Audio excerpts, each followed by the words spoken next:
오늘 민수기 6장 22절에서 27절 말씀을 가지고 예비하신 축복이라는 제목으로 우리가 같이 은혜를 나누고자 합니다. 많은 사람들은 다 축복받기를 원합니다. 축복을 안 받고 싶은 사람은 없어요. 믿든지 안 믿든지 다 축복받으세요. 그러면 다 좋아요. 그거 다 복받기를 원해요. 그런데 사람들은 복받는 인생을 살려고 어떻게 하느냐를 보면 세상의 사람들은 이 물질을 쫓아가요. 물질을 쫓아가면 그것이 복이다 생각해요. 또 명예를 쫓아가죠. 높은 곳에 올라가면 자기는 복받은 인생이라고 생각해요. 그런데 여러분 한번 생각해 봅시다. 그것이 복받은 인생이라면 그것이 다 떠나가 버리면 그 인생은 어떤 인생이 될까요? 물질을 많은 사람들이 있어요. 그러나 그 물질이 하루아침에 다 날아가 버리는 것도 보게 되죠. 물질은 금세 있다가 금세 없어져 버릴 수도 있어요. 명예도 마찬가지예요. 최고의 높은 위치에 있다가도 금세 그 명예가 떨어져 버리는 것을 요즘 TV를 통해서도 잘 보지 않습니까? 하루아침에 저 높은 곳에 있던 사람들이 저 구치소에 가 있어요. 명예가 바닥이 나요. 그러면 그의 인생은 무엇이 되겠어요? 여러분, 우리가 진정한 복을 받으려면 세상을 쫓아가는 것이 아니라 예수 그리스도 하나님께 나아가는 자가 되어야 돼요. 하나님께 받은 복은 영원한 복이 되기 때문에 그래요. 이 땅에서도 복을 받고 죽어서도 복을 받는 그 복이 하나님으로부터 오게 되는 것입니다. 하나님의 복은요 영원해요. 그러니까 내가 그 하나님의 복을 받기만 하면 이 땅에서도요 하나님의 놀라운 은혜 가운데 살고 천국에 가서도 하나님과 영원 시간 가운데 함께 임하는 그런 우리 삶이 되게 되는 것이죠. 오늘 말씀은 하나님께서 주의 백성들에게 주시는 세 가지의 축복에 대해서 이야기하고 있어요. 이제 우리가 봄이 되어서 봄이 된다면 뭔가 새싹이 파릇파릇 피어 올라오는 그런 시기. 저 밖에도 보니까 작년 여름에 이렇게 힘들었던 철쭉이 새순이 이렇게 펴져 올라와요. 여기서 이제 새순이 펴지고 좀 있으면 꽃이 피겠죠. 무언가 정체되어 있는 그런 꽃인 것 같았는데 봄이 되니까 어떻게 알고 새순이 다 터올라요. 우리 삶도 마찬가지예요. 우리도 이제 봄이 돼서 뭔가 신학적으로 침체되어 있고 정체되어 있던 것들이 이 새순이 터져 나와야 돼요. 우리의 삶 가운데 하나님의 은혜가 임해서 그 은혜에 꽃망울이 터져야 되는 것이죠. 오늘 말씀은 하나님이 우리에게 축복을 말씀하고 계시는데 그 오늘의 말씀에서 주시는 세 가지의 영적인 축복이 무엇인지를 같이 은혜 나누고자 합니다. 하나님께서는 우리에게 복을 주시고 우리를 지켜주시는 분으로 첫 번째 이야기하고 있습니다. 민수기 6장 24절입니다. 여호와는 내게 복을 주시고 너를 지키시기를 원하며 이렇게 말하고 있습니다. 하나님께서는 우리에게 복 주시기를 원한다는 거라고 했어요. 하나님은 여러분에게 언제나 복을 주시기를 원해요. 마치 고향집에 가면 부모님이 자녀들이 왔다 갈 때 뭐라도 하나 더 싸주려고 하잖아요. 뭐라도 하나 막 더 주려고 해요. 아이고 됐어요. 아니요 가져가. 어머니 드세요. 아니요 됐어 가져가. 뭐라도 하나 더 주려고 해요. 하나님은 바로 그런 하나님이에요. 여러분에게 뭐라도 하나 더 주시기 위해서 축복해 주시기 위해서 은혜 주시기 위해서 하나님은 노심초사 여러분에게 그 주시려고 기다리고 있는 거예요. 하나님께서는 인간을 창조하셨죠. 창조하시고 난 다음에 그 인간들에게 가장 먼저 생육하고 번성하여 땅에 충만하라, 땅을 정복하고 모든 생물을 다스리라 라고 말하면서 우리에게 복 주시며 우리의 인생을 시작하셨어요. 그러니까 하나님은 우리의 인생을 만들어 놓고 우리를 힘들게 하는 것이 아니라 복 주시려고 우리의 인생을 만들어 놨다는 것입니다. 복으로 우리의 시작이 시작되었다는 것입니다. 우리는 이 세상을 다스리는 자가 돼야 돼요. 세상이 우리를 다스리는 자가 되어서 안 돼요. 세상이 끄는 대로 그냥 어디로 가는지도 모르고 끌려가는 인생이 되어서는 안 돼요. 우리가 세상을 이끌어가는 자가 돼야 돼요. 교회는 세상을 이끌 수 있는 교회가 돼야 돼요. 세상에 뒤처져 가서는 안 돼요. 예전에 교회는요, 이 지역사회를 이끌어갔어요. 예전에는 TV도 많지 않았고, 좋은, 영화도 없고, 그런 시절이다 보니까 교회에서 하는 모든 이 문화들이 세상에 나아가서 교회가 리더를 했어요. 그런데 요즘은 교회가 많이 이 세상보다 뒤처져 가고 있는 것은 사실이에요. 그러나 우리가 변해서 세상을 변화시켜 세상의 사람들이 주님께 나아갈 수 있는 길을 만들어주는 우리의 축복의 사람이 되어야 될 줄로 믿습니다. 아멘. 우리는 오직 하나님을 쫓아 사는 사람이 되어야 되지 세상을 쫓아 살아가는 삶이 되어서는요 비참하게 돼요. 물질을 쫓아 살아가면요 그 삶의 물질의 노예가 되어버리고 환경의 다스림을 받으면서 살면 그 사람은 환경에 눌려버리는 삶이 돼요. 그러니까 물질이 떠나가면 불행하게 되고 환경이 좀 나빠지면 그 사람은 불행하게 되어버리는 것이죠.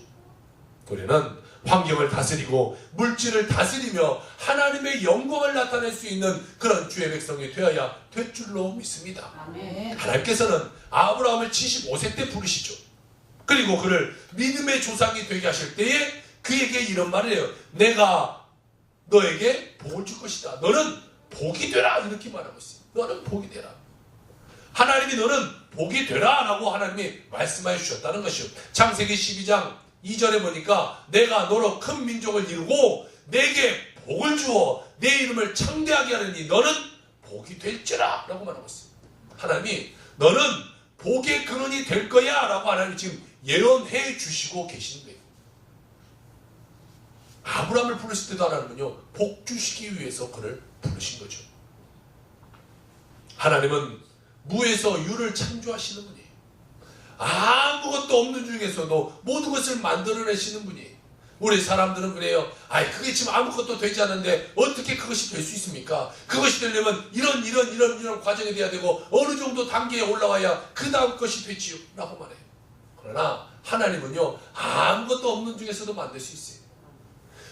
지구 또 우주 만물을 만드실 때 무엇이 있어서 하나님 만들었습니까? 아무것도 없는 중에 깜깜한 흑암만 있는 중에 모든 것을 만드시고 하나님이 우리에게 축복의 길을 걸어가게 만드셨다는 것이 로마서 4장 17절에 보니까 기록된 바 내가 너를 많은 민족의 조상으로 세웠다 하심과 같으니 그가 믿은 바 하나님은 죽은 자를 살리시며 없는 것을 있는 것으로 부르시는 이시다 라고 말씀하고 있어요. 아브라함은 하나님께서 복 주시기 위해서 그를 부르셨어요. 그리고 그는 복을 받아 믿음의 조상이 되었어요. 아브라함이라는 그 이름의 자체가 복이 된 거죠. 아브라함, 모든 열방의 아버지 이렇게 부름으로 말미암아 그에게 복의 시작이 되게 된 것이. 그러므로 그 이름대로 그는 후손이 많아지고 많은 후손들에게 이 믿음의 조상으로 불리는 사람이 되어지게 된 것입니다. 우리도 똑같이 이 아브라함의 복을 받아 누리는 자가 되어야 돼요. 아멘. 이 땅에 살면서 복 받는 인생이 돼야 돼. 하나님이 야 너는 복의 근원이 되라. 너는 복 받아라. 이런 사람이 되어야 되지 않겠습니까? 내가 하나님한테 열심을 나가고 내가 하나님한테 충성을 다해서 그래 너는 복이 되어라. 하나님이 말씀해주는 그런 우리 인생이 되어야 되는 것이. 우리 삶이 아무리 어렵고 아무리 날 도와주는 사람이 없어도 하나님은요 무에서 유를 창조하시는 분이에요. 아무도 내 곁에 없어요. 다 떠나갔어요. 그렇지만 하나님은 나와 함께 계신 하나님. 그리고 나를 세워가시는 그 하나님이 되게 되신다라는 것이. 복받는 우리의 삶을 통해 많은 사람이 주님께 돌아올 수 있도록 우리가 최선의 노력을 하면서 인생을 살아가야 되는 것입니다. 요한복음 1장 12절에 보니까 영접하는 자, 곧 그 이름을 믿는 자에게는 하나님의 자녀가 되는 권세를 주셨다라고 말하고 있습니다. 하나님은 우리에게 놀라운 은혜를 더하여 주시는 것이 복받는 인생이 되게 하시는 거예요. 축복의 인생이 되게 하시는 거예요. 하나님은 우리를 불러서 축복하여 주시게 되는 것입니다. 우리의 존재 자체가 하나님 안에서 새로워지게 만들어 주신 거예요. 우리의 존재가 하나님 앞에서 복받는 인생으로 되게 우리를 바꾸어 주시게 되는 것입니다. 하나님은요 그런 권세를 우리에게 주셨어요. 복받는 인생이 되는 권세를. 우리는 예수 안에서 새롭게 된 우리의 삶의 자체가 하나님의 복이 되는 거예요. 그러니까 내 자체가 오늘 하루를 살아가고 있는 그 자체가 우리는 복이 되게 되는 것입니다. 하나님이 나와 동행하시는 그 삶이 복이죠. 여러분 하나님이 나와 함께 하는데 무엇 하는 것이 뭐 필요한 게 있어요? 하나님이 나와 동행하시고 하나님이 늘 나를 축복해 주시는데 내가 그보다 더 큰 복이 어디 있겠습니까? 그런데 우리가 이 복을 우리의 삶에서 누리고 나누며 살려야 되는데 그렇게 하려면 우리에게 필요한 것이 있어요. 가만히 있는다고 우리가 그런 복을 누리면서 살지 못해요. 우리는 하나님을 기쁘시게 하는 사람이 돼야 돼요. 어떻게든지 하나님을 기쁘게 만들어야 돼요. 하나님이 기쁘게 하려면 뭐가 되겠어요? 예배하는 삶이 돼야 되죠. 또 말씀의 사람이 돼야 되는 것이, 성령의 사람이 돼야 되는 것이, 기도의 사람이 돼야 되는 것이, 그런 것에 열심을 낼 때 하나님을 기쁘게 하는 우리의 삶이 되게 되는 것이죠. 우리가 하나님을 기쁘게 하지 않아요. 뭐 기도도 안 하고 찬양도 안 하고 말씀도 보지 않고 교회 예배도 그냥 나왔다 말다 하고 뭐 이런 식으로 산다면 하나님 우리에게 복을 주시고자 하는데 주실 수가 없는 거예요. 하나님을 기쁘게 해야 하나님의 복을 주죠. 자녀가 부모에게 잘해야 부모가 이 설날이나 명절 때 가도 많은 걸 주죠. 늘 속속이에요. 늘 문제가 안 돼 일어나요. 그러면 그 아들에게 무엇을 싸주고 싶겠어요? 하나님도 마찬가지예요. 우리가 하나님의 마음에 합족한 그 삶이 되어야 하나님이 축복을 해주시는 거죠. 늘 부정적으로 살고 문제 가운데 살고 그 세상 가운데 살아가는데 하나님이 축복해 줄 수가 없죠. 줘봐야 그는 타락의 길로 가거든요. 줘봐야 그는 그것이 자기 잘된 줄 알고 더 교만하게 되거든요. 그러니까 하나님이 주실래야 주실 수가 없는 거예요. 우리는 또한 하나님의 복을 받아 누리기 위해서 버려야 될 것이 있는데 부정적인 사고, 이것은 우리가 정말 버려야 돼요. 많은 사람들이 예수를 믿어도 부정적으로 살아가요. 생각 가운데 늘 부정이 있어요. 뭐 이래서 안 돼, 저래서 안 돼. 이래서 불만, 저래서 불만. 누가 뭐 한마디 했다고 해서 그래서 뭐 내가 또 시험 받았네 어쩌네. 이 눈이 늘 부정적이, 좋은 것을 바라봐야 되는데 늘 나쁜 것을 바라봐요. 아름다운 이 장미꽃을 봐도 그 꽃의 아름다움을 바라봐야 돼. 그건 가시가 나서 어쩌고 저래서 어쩌고 이렇게 본다는 것이죠. 우리는 부정적인 눈을 버리는 것이 참 중요해요. 예수님께 나가는데 이 부정적이요 가장 큰 문제가 되는 것 같아요. 내 마음에 부정적인 거, 내 생각에 부정적인 거, 이것을 버려야 하나님의 축복받는 인생이 되어지게 되는 것이에요. 우리는 염려, 근심, 두려움, 그것에 익숙한 사고방식을 버려버려야 돼요. 그것이 있으면 우리를 하나님의 복을 가로막게 되는 거예요. 마음 가운데 염려가 있고 근심이 있는데 어떻게 하나님의 그 나의 도우심을 믿고 복받는 인생이 될 수가 있겠어요? 내 마음이 불안한데 하나님이 나와 함께 하신다. 그 평안함을 어떻게 누릴 수 있겠어요? 우리는 이 내 마음 가운데 걱정, 근심, 두려움, 불안 이런 것을 떨쳐버려야 되는 것입니다. 시편 121편 7절 8절 이렇게 말하고 있어요. 여호와께서 너를 지켜 모든 환난을 면하게 하시며 또 내 영혼을 지키시리로다. 여호와께서 너의 출입을 지금부터 영원까지 지키시리로다. 할렐루야. 하나님은 여러분을 지키신다라는 것입니다. 여러분이 그 어렵고 힘든 가운데 있을지라도 하나님은 여러분을 지켜주시는 하나님이 되는 거예요. 그러니까 여러분은 하나님을 믿기만 하면 돼요. 하나님은 나에게 복 주신 하나님, 나에게 축복하신 하나님, 나에게 은혜 주신 하나님, 나에게 평강 주신 하나님, 나의 모두 아픔 가운데 나를 다 고쳐주시는 하나님, 나를 그 축복의 길로 인도하신 하나님으로 믿고 나가는 삶이 우리에게 필요하다는 것입니다. 문제와 어려움이 내게 다가오면요, 내 산성 되시는 여호와, 요새 되시는 여호와, 나의 피할 곳 되시는 그 여호와를 생각하면서 나아갈 수 있는 자가 되어야 돼요. 그 어려운 가운데, 문제 가운데 거기에 내가 빠져 있으면요 하나님을 바라보지 못해요. 여러분, 눈을 들어 하늘을 봐야 그 태양을 보죠. 땅만 바라보고 가면서 어떻게 내 삶 가운데 태양이 바라보지기를 내가 믿음에 살 수 있겠습니까? 오직 하나님을 바라보며 나갈 수 있는 자가 되어야 돼요. 아멘. 또한 시편 18편 2절 3절은 이런 말씀을 하고 있어요. 여호와는 나의 반석이시오, 나의 요새시오, 나를 건지는 신이시오, 나의 하나님이시오, 내가 그 안에 피할 바위시오, 나의 방패시오, 나의 뿌리시오, 나의 산성이시로다. 내가 찬송받으실 여호와께 아뢰리니 내 원수들에게서 구원을 얻으리라 라고 오늘 우리에게 말씀하고 있다는 거예요. 하나님은 우리의 산성이고 방패시고 우리의 피할 것 되시는 거예요. 우리의 반석 되시는 거예요. 그 하나님을 믿고 나가는 것이, 흔들려버리는 세상의 것을 믿고 나가서는 안 돼요. 예전에 제가 강식종 척추염 가운데 있을 때 주님께 피했으니까 하나님이 고쳐주는 거죠. 세상적으로 뭐 의학적으로 계속 나갔다면요 어려움 당할지 몰라요. 그러니까 그때의 주님께 피하는 거예요. 또 예전에 이 유방암에 걸려서 정말 수술 날짜를 몇 주 뒤에 잡아놨던 여인, 그 여인이 와서 하나님께 피하며 기도받았을 때에 그 유방암이 깨끗이 낫게 되게 되는 것입니다. 또 전에 교회에 있을 때 어떤 사람이 이 집사님인데 계속해서 영적인 문제가 나요. 그래서 계속해서 부정적이 되고 나중에는 늘 죽으려고 자살을 하고, 그러니까 부인과 자녀들이 불안해서 못 사는 거예요. 그래서 그 집에 가서 저녁에 3시간이 넘도록 막 통성해서 그 사람을 위해서 기도했어요. 그러니까 그가 변화되어서 완전히 새로운 사람이 되었어요. 나중에 시골에 사는 부모님까지 올라와서 막 저한테 와서 감사하다고 고맙다고 막 인사하는 거예요. 여러분, 우리가 어떤 문제가 있든지 간에 하나님께 피하는 인생이 돼야 돼요. 하나님께 피하면 하나님이 해결하시는 거예요. 그런데 내가 하려고 하고 내 아는 사람과 어떻게 한번 해보려고 하고 세상적으로 해보려고 하니까 그것이 계속해서 문제가 되어서 더 골마서 그것이 터져버리게 되게 되는 거 아니겠어요? 하나님만 의지하고 나가면 하나님께서 우리에게 복 주시고 우리를 환난 가운데 지키시는 하나님이 되어지게 되는 것이, 복을 내려주시고 지키시는 하나님의 은혜로 우리는 다 살아가야 되는 것입니다. 두 번째로 얼굴을 비추사 은혜를 베푸신다라고 말하고 있어요. 하나님께서는 우리에게 얼굴을 비추사 복을 내려주시는 거예요. 민수기 6장 25절 여호와는 그의 얼굴을 내게 비추사 은혜 베푸시기를 원하며 라고 말하고 있어요. 하나님은 영이시기 때문에 우리와 같은 이런 얼굴을 갖고 있지는 않아요.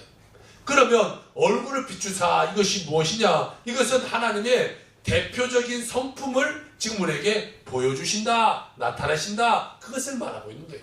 그러니까 얼굴을 비춘다, 하나님의 그 성품이 무엇인가? 그 성품을 우리에게 나타내주고 있는 거예요. 그러면 하나님은 어떠한 성품을 갖고 계시는가? 어떠한 분이신가? 하나님은요 사랑이시다는 거예요. 사랑. 하나님의 성품은 사랑이에요. 처음부터 사랑이에요. 뭐 어디서 사랑이 온 것이 아니라 사랑이 처음으로 따져가자 보면 그 사랑의 근원은 하나님이 되시는 거예요. 그러니까 하나님은요 사랑 그 자체가 되시는 거예요. 그러니까 하나님은 하나님의 얼굴을 비추신다라는 것은 하나님의 그 무한하신 사랑을 우리에게 나타내 보여주신다, 우리에게 함께 하신다, 이런 말을 하고 있는 것입니다. 하나님의 피조물인 우리에게 사랑이 필요한데 우리는 어떤 사랑을 가져야 되냐? 하나님이 주시는 사랑을 가져야 되는 거예요. 세상이 주는 그 잠깐 반짝이는 그거 말고 영원한 시간 가운데 우리를 지키시고 보호하시는 그 하나님의 사랑이 우리에게 비추어져야 되는 것이, 오늘날 많은 사람들이요 이 사랑의 홍수 가운데 인생을 살아갑니다. 많은 곳에서 사랑을 이야기해요.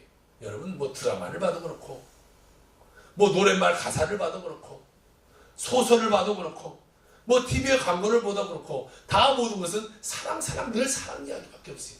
그런데 그렇게 많은 사랑의 이야기를 하는데 막상 우리의 많은 사람들은 사랑이 결여된 삶을 살아가고 있어요.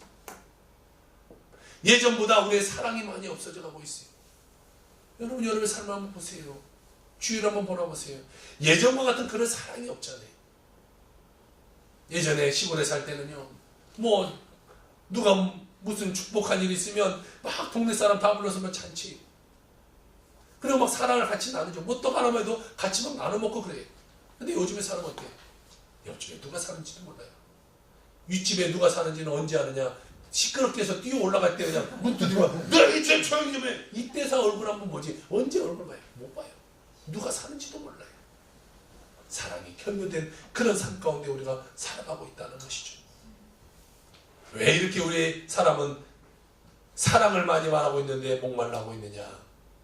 세상에 넘쳐나는 인본주의적이고 그 육신주의적인 사랑은요 한계가 있기 때문에 그래요. 우리를 그 사랑에 온전히 넣어줄 수가 없어요. 우리는 오직 하나님께